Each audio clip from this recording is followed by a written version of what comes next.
Hello बच्चों, आज मैं आपके सामने लेके आ रहा हूँ कॉन्सेप्ट किसका, relation between angular velocity and linear velocity के बारे में। तो कल तक हमने क्या पढ़ा था, एंगुलर वेलोसिटी, एंगुलर डिस्प्लेसमेंट और एंगुलर एक्सेलरेशन के बारे में पढ़ा था। और आज हम उनके बीच में रिलेशन सॉल्व करेंगे, relation between angular and linear velocities के बारे में। एक्सेलरेशन वाला भी कराऊँगा, तो पहले हम करेंगे लीनियर एंड एंगुलर वेलोसिटीज़ के बारे में। ठीक है, तो हम स्टार्ट करेंगे किससे, relation between angular velocities and relation between, इसको लेके आ रहे हैं टॉपिक को, बहुत सा टॉपिक है। Angular velocity and linear velocity. ठीक है, लीनियर वेलोसिटी, लीनियर वेलोसिटी। ठीक है भाई, अब देखो कैसे बात करनी है। अब देखो लीनियर वेलोसिटी क्या होगी। तो लीनियर वेलोसिटी से क्या समझते हो आप। देखो, अगर कोई स्ट्रेट लाइन पाथ फॉलो कर रही है, सपोज मुझे यहाँ से यहाँ जाना है, ये गया लीनियर की वेलोसिटी के साथ। क्या गया, लीनियर, यानी कि स्ट्रेट लाइन पाथ फॉलो करेगी। ठीक है, वन डायमेंशनल पाथ फॉलो होगी, रेक्टिलिनियर मोशन होगा। और एंगुलर वेलोसिटी क्या होगी, पूरा एक सर्कुलर पाथ में जो मूव करेगी, उसको हम बोलेंगे एंगुलर वेलोसिटी। और उनके बीच में रिलेशन बताना है। तो हमें पता है जो एंगुलर वेलोसिटी है, तो एंगुलर वेलोसिटी किससे डोनोट करते हैं, ओमेगा से डोनोट करते हैं। और लीनियर वेलोसिटी किससे डोनोट करते हैं, वी से करते हैं। ठीक है, जो एंगुलर वेलोसिटी का जो फॉर्मूला पढ़ा था हमने, क्या पढ़ा था, del theta upon del t पढ़ा था ना। और जो लीनियर वेलोसिटी का फॉर्मूला पढ़ा था, del r upon del t, ये हमने फॉर्मूला पढ़ा था ना इतना। अब देखो डायग्राम समझो। तो अब हमें बताना इन दोनों के बीच रिलेशन क्या होगा, वो हमें बताना है। तो स्टार्ट करते हैं। हमारे पास क्या है, ये हमारे पास क्या है, एक सर्कुलर पाथ है। अगर ऑब्जेक्ट क्या कर रहा है, इस अभी ए पॉइंट पे है, क्या है, ए पॉइंट पे है, तो थोड़ी देर बाद वो बी पॉइंट में पहुंच जाएगा एक टाइम टी के साथ। तो यानी कि हमारे पास जो थीटा चेंज हो रहा है वो कितना है, डेल थीटा। और यहाँ पे हम क्या करेंगे, अपना डिस्प्लेसमेंट यहाँ पे दिखाएंगे कितना हो रहा है, यहाँ से ए से बी तक कितना डिस्प्लेस हुआ। तो ये हमारे पास कितना हो जाएगा, आर। क्या हो जाएगा, आर। ए से लेकर बी तक डेल आर, इसकी डिस्टेंस आ जाएगी। और ये जो होगा, ये हो जाएगा आर प्लस डेल आर। समझ में आ गया। ट्राइंगल ऑफ वेक्टर एडिशन पढ़ा होगा, ये किधर गया, ये क्या है, ये रिजल्टेंट हो गया। इन दोनों का सम किसके बराबर हो गया, इसके बराबर हो गया। यानी कि अब हमें पता है जो थीटा होता है, क्या होता है, थीटा होता है। तो थीटा कितना होता है, तो थीटा का इक्वल टू हमारे पास क्या होता है, length of arc upon radius. तो लेंथ ऑफ आर्क कितनी है, आर, और रेडियस कितनी है, ये हमारे पास इसका कॉन्सेप्ट है। आए समझ में, कोई दिक्कत यहाँ तक। अब देखो हमें क्या करना है, हमें पता है देखो, एंगुलर वेलोसिटी का फॉर्मूला लिखेंगे हम। क्या लिखेंगे, एंगुलर वेलोसिटी क्या होती है, एंगुलर वेलोसिटी क्या होती है। तो एंगुलर वेलोसिटी ओमेगा से डिनोट करते हैं, किससे डिनोट करते हैं, ओमेगा से डिनोट करते हैं। और ओमेगा इक्वल टू क्या होता है, del theta upon del t. कुछ इस तरह से फॉर्मूला बनता है हमारे पास। ठीक है, तो यानी कि डिस्प्लेसमेंट अपॉन टाइम, क्या हो गया, displacement upon time, angular displacement है। क्या ये, एंगुलर डिस्प्लेसमेंट। प्रीवियस वाली वीडियो देख लेना तो पता चल जाएगा पूरा एंगुलर डिस्प्लेसमेंट होता क्या है। अब देखो, अब हम क्या करेंगे, ओमेगा डेल टी यहाँ मल्टीप्लाई में ले जाएंगे और यहाँ लिखेंगे डेल थीटा। समझ में आ गया, क्या लिखेंगे, डेल थीटा। ये क्रॉस में चले गया, क्या चले गया, क्रॉस में चले गया। अब देखो हमें पता है डेल थीटा की वैल्यू क्या है, तो डेल थीटा की वैल्यू है del r upon r, length of arc upon radius. तो ये हम लिखेंगे डेल आर अपॉन आर, ये ओमेगा डेल टी। ठीक है, और इसको भी हम लिख देंगे, इसको हम आर लिख देंगे, इसे रेडियल कंपोनेंट हो जाएगा। ठीक है, आर, इसको आर लिख देंगे। ठीक है, कोई दिक्कत यहाँ तक। अब देखो ये इसके मल्टीप्लाई में जाएगा, क्या जाएगा, इसकी मल्टीप्लाई में ओमेगा इंटू आर, ये आएगा del r upon del t. ये समझ में आ गया।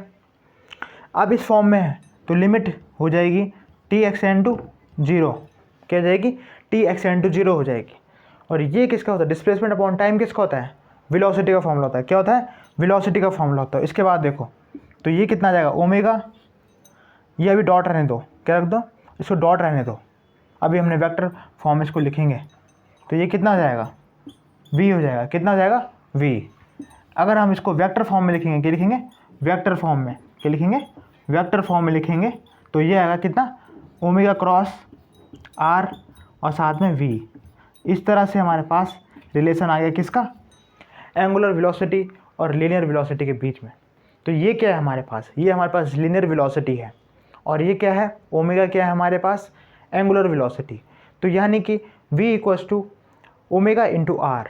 तो ये रिलेशन किसका आ गया, तो हमारे पास आ गया relation between angular velocity and linear velocity. कल तो मैंने इसकी यूनिट बताई थी आपको। तो एंगुलर वेलोसिटी की यूनिट क्या होती है, थीटा की होती है रेडियन, क्या होती है, रेडियन, और टाइम की होती है सेकंड। तो रेडियन पर second is a unit of angular velocity और इसकी क्या होती है, सिंपल मीटर पर सेकंड। डायमेंशन के बारे में भी बात की थी तो डायमेंशन भी लिख देता हूँ मैं, किसकी, एंगुलर वेलोसिटी की डायमेंशन। कुछ एक्स्ट्रा टर्म मैं आपको बताऊँगा, एंगुलर वेलोसिटी की डायमेंशन क्या होती है, जिसमें एक्स्ट्रा लिख लेते हैं इसमें। तो डायमेंशन पूछ ली जाए तो फिर से मैं बता रहा हूँ आपको अपनी वीडियो में कि डायमेंशन क्या होती है, m0 L0 t-1। तो ये हमें कभी कभी पूछ ली जाती है, ठीक है। तो समझ में आ गया। जैसे कि ये फिर से एक बार समझ लो इसको, अगर हमारे पास पॉइंट ए पे है और ये क्या जाएगा, पॉइंट बी पे चले जाएगा, तो यानी कि एंगल क्या होगा, डिस्प्लेसमेंट होगा। तो कुछ इस तरह से हमारे पास ये जाएगा, ये हमारे पास लेंथ ऑफ, ये जो मार्कर है जैसे लेंथ ऑफ आर्क, जैसे लेंथ ऑफ आर्क में लिख देता हूँ, अगर समझ में ना आए हो आपको तो लेंथ ऑफ आर्क अपॉन ये रेडियस हो जाएगा, आर क्या है, रेडियस हो जाएगा, ठीक है। तो ज़्यादा इसमें कुछ नहीं है, तो ये रिलेशन पूछे जाते हैं, ठीक है। इतना समझ में आ गया। अब मैं बात करूँगा एंगुलर वेलोसिटी और लीनियर वेलोसिटी के बारे में बात हो गई है।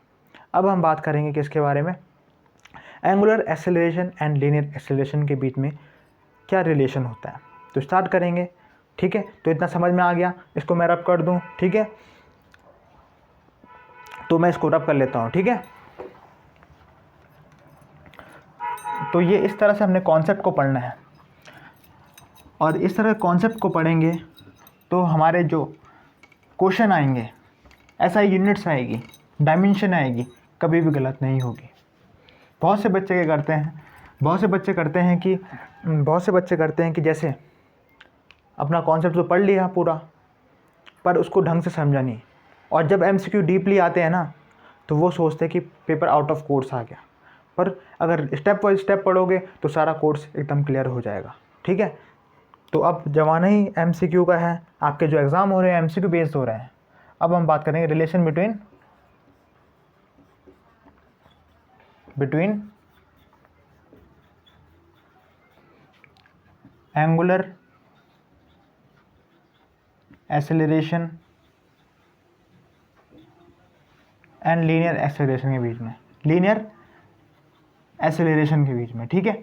समझ में आ गया आपको, लीनियर और एंगुलर। अभी बात हो रही है एक्सेलरेशन की, किसकी बात हो रही है, एक्सेलरेशन की बात हो रही है, ठीक है। तो अब हम बात करेंगे इसकी। तो हमारे पास क्या है, ये ऑब्जेक्ट होगा, ठीक है, एक एक्सेस हो गई, ये हमारे पास क्या होगा, ओमेगा इंटू वी, ये रेडियल कंपोनेंट हो जाएगा, ऊपर हो जाएगा ओमेगा और साथ में क्या जाएगा, ये हो जाएगा वी कंपोनेंट, ठीक है। और ये किस तरफ घूम रहा है, एंटी क्लॉकवाइज, ठीक है। अब जो हमारा स्क्रू है, कुछ इस तरह से हमने स्क्रू रूल लगा देंगे। अब देखो हमारे पास क्या है, अब स्क्रू क्या है, इनवर्ड्स है, क्या है, इनवर्ड्स है, और किस तरफ घूम रहा है, ये देखो अंदर की तरफ घूमेगा तो इस तरफ, तो उसकी डायरेक्शन देखो, राइट हैंड थंब रूल लगाओ। ये क्या इनवर्ड्स है और ये किस तरफ घूम रहा है, W to V आ रहा है ये, ठीक है। तो W to V इस तरफ आ रहा है ये, तो समझ गए। यहाँ पे क्या लगा होगा, फिर से देख लो, यहाँ पे हमारे पास क्या है, देखो ये रूल लगा देते हैं। तो ये हमारे पास Z एक्सेस हो गई, ठीक है, क्या हो गई, Z एक्सेस हो गई, ये हमारे पास क्या हो गई, एंगुलर वेलोसिटी हो गई। क्या हो गई, एंगुलर वेलोसिटी और लीनियर वेलोसिटी हो गई। जब एंगुलर वेलोसिटी और लीनियर वेलोसिटी पता है तो हम क्या कर सकते हैं, एक्सेलरेशन निकाल सकते हैं, निकाल सकते हैं। तो हम ये वाला रिलेशन यूज़ करेंगे और क्या निकालेंगे, relation between angular acceleration and linear acceleration के बारे में। तो स्टार्ट करूँगा अपना टॉपिक यहाँ से, ठीक है। तो हमने क्या देखा, इसमें जो रिलेशन था, तो v इक्वल टू हमने अभी प्रूफ कराया है ओमेगा इंटू आर, ये करवाया था। अब हमें पता है एक्सेलरेशन क्या होता है, एक्सेलरेशन होता है dv अपॉन dt। क्या होता है, dv अपॉन dt। और यहाँ पे हमारे पास क्या है, v की वैल्यू है d अपॉन dt और ये आएगा ओमेगा इंटू आर। तो ये हमारे पास टर्म समझ में आ गया। क्या आ गया, हमें टर्म समझ में आ गया। अब देखो ये कौन सा रूल लग रहा है, इसमें प्रोडक्ट रूल लगेगा। कौन सा रूल लगेगा, प्रोडक्ट रूल, चेन रूल भी बोलते हैं इसको। ठीक, प्रोडक्ट रूल लगेगा, चेन तो लगती रहेगी पर इसमें क्या लगेगा, प्रोडक्ट रूल लगेगा। क्या लगेगा, प्रोडक्ट रूल ऑफ डिफरेंशिएशन। अब देखो कैसे होगा, तो देखो हमने बस a equals to first function हमने बाहर ले लिया और differentiation of second, differentiation of second ले लिया, प्लस जब देखो अब हमने क्या ले लिया, r हमारा बाहर आ गया और d omega upon D T आ जाएगा। ठीक है, अब हमें पता है जो dr अपॉन डी टी है, जो dr अपॉन डी टी है वो किसके इक्वल है, ये वेलोसिटी के इक्वल होता है। क्या होता है, वेलोसिटी के equal, v equal to dr upon D T. और ये किसका इक्वल होता है,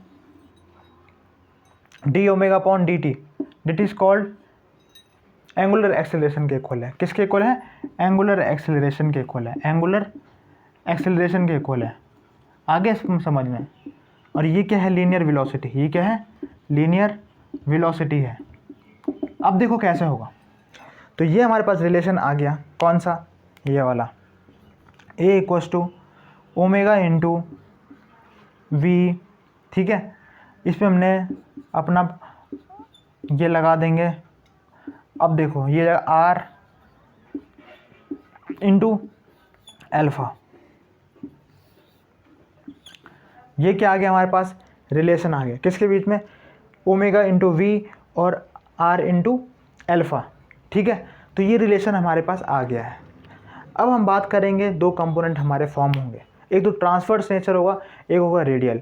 तो ये हमें पता है ये रेडियस में डिपेंड है। क्या है, रेडियस में, तो ये रेडियल कंपोनेंट होगा। क्या होगा, रेडियल कंपोनेंट होगा। क्या होगा, रेडियल कंपोनेंट होगा। क्या होगा, रेडियल कंपोनेंट होगा। समझ में आ गया, क्या हो गया, रेडियल कंपोनेंट। अब आपको सामने इतना तो समझ में आ गया, मैं एक बार इसको रब करूँगा और आपको बताऊँगा रेडियल और ट्रांसवर्स कंपोनेंट कैसे लिखे जाएंगे। ठीक है, तो स्टार्ट करते हैं, इसको मिटा देते हैं।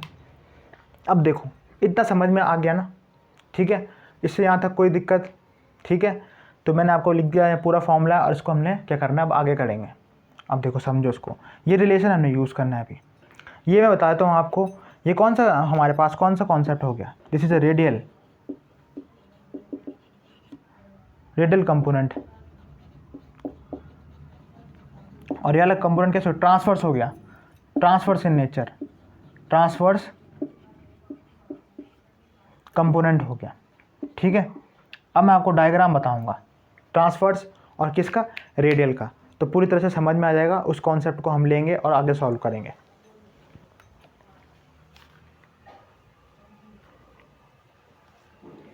तो ये रेडियल वाला का बताया था मैंने। अब ट्रांसवर्स वाला देख लो, इसको मैं मिटा देता हूँ।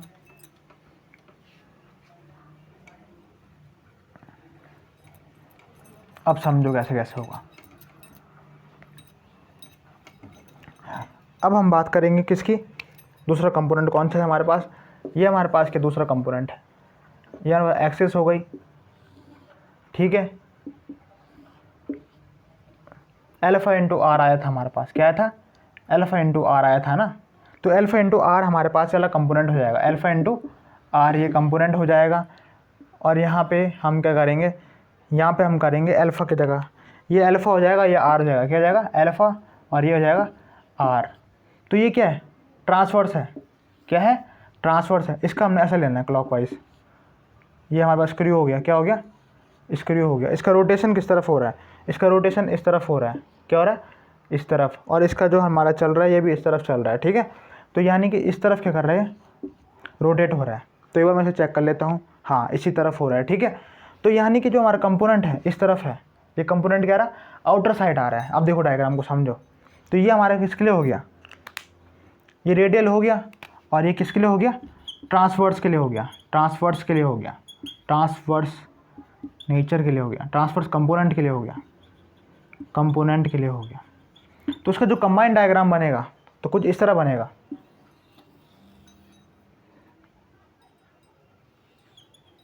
ये सेंटर हो गया किसका, तो ये ट्रांसवर्स कंपोनेंट हो गया, और ये क्या हो गया, रेडियल कंपोनेंट हो गया। क्या हो गया, रेडियल कंपोनेंट हो गया। तो रेडियल को हम सेंट्रीपिटल से भी कर सकते हैं, क्योंकि जो फोर्सेस सेंट्रीपिटल फोर्स होती है वो कहती है इनवर्ड फोर्सेस होती है, इनवर्ड रेडियल फोर्सेस होती है।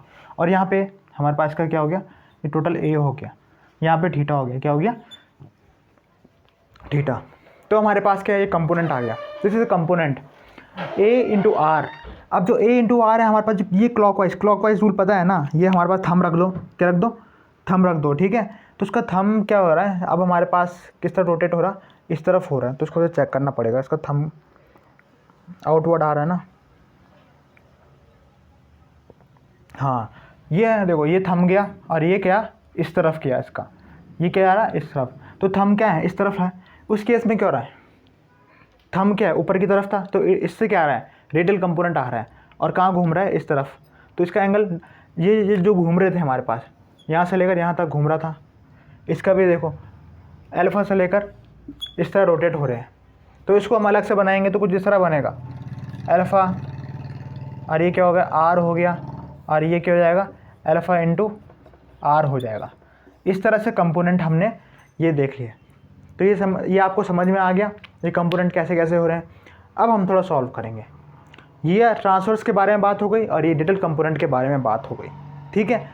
अब देखो, अब हमने थोड़ा इसका कुछ रिलेशन और है, उसको प्रूफ करवाएंगे, और तब देखेंगे क्या क्या होता है, ठीक है। इसको मिटाते हैं, इसको हम रब कर लेते हैं, ठीक है। तो ये अच्छे से तरीके से समझ में आ गया ना आपको।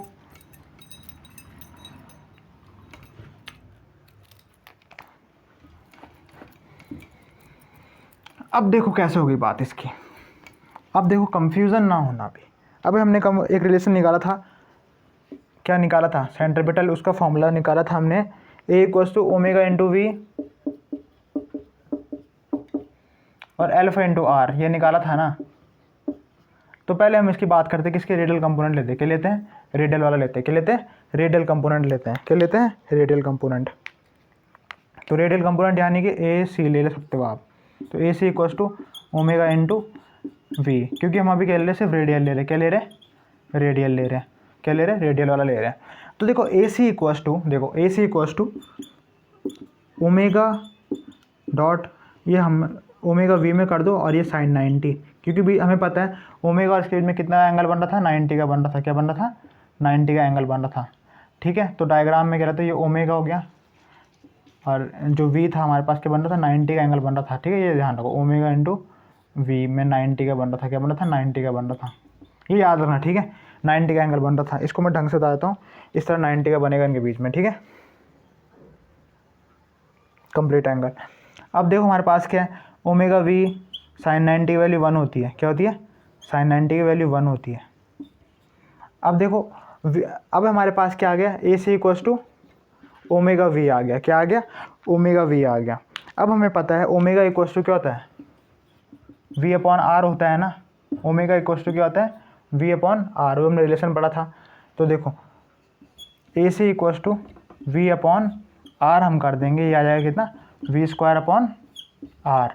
और ये किसका फॉर्मूला हो गया, सेंट्रीपिटल एक्सेलरेशन का फॉर्मूला भी हो गया, क्या हो गया, सेंट्रीपिटल एक्सेलरेशन का फॉर्मूला भी हो गया, है ना। कोई पूछेगा सेंट्रीपिटल एक्सेलरेशन का फॉर्मूला कैसा है, तो इस तरह आएगा, v upon r dot v equal v square upon r, this is the formula for centripetal acceleration. अब देखो हमारे पास क्या है, तो हमने बात कर दी किसकी, एंगुलर वेलोसिटीज़ के बारे में बात कर दी, लीनियर वेलोसिटी के बारे में बात कर दी, एंगुलर एक्सेलरेशन के बारे में बात कर दी, लीनियर एक्सेलरेशन की बात कर दी, ठीक है। तो अगर हम बात करेंगे किसकी, अब जो रेडियल वाला कंपोनेंट उतना इंपॉर्टेंट तो नहीं है, बस हम इसको इतने सेंट्रीपिटल वाला कॉन्सेप्ट थोड़ा इंपॉर्टेंट था तो हमने इसको नोट करना है, ठीक है। तो इस वीडियो में आपको अगर अच्छी लगी तो कमेंट करना, और इसके बारे में कोई भी डाउट होगा, मैं डाउट सेक्शन के लिए मैं अलग वीडियो बनाऊंगा। अगर आप डाउट्स इसमें होते हैं तो आप मुझे बता देना कमेंट में कि कहाँ पे डाउट हो रहा है आपको, ठीक है। तो थैंक यू। और अगली जो वीडियो आएगी वो क्लास 11th की सीरीज़ ही आएगी लगातार, ठीक है, और इसी के आगे हम बढ़ते रहेंगे। Thank you.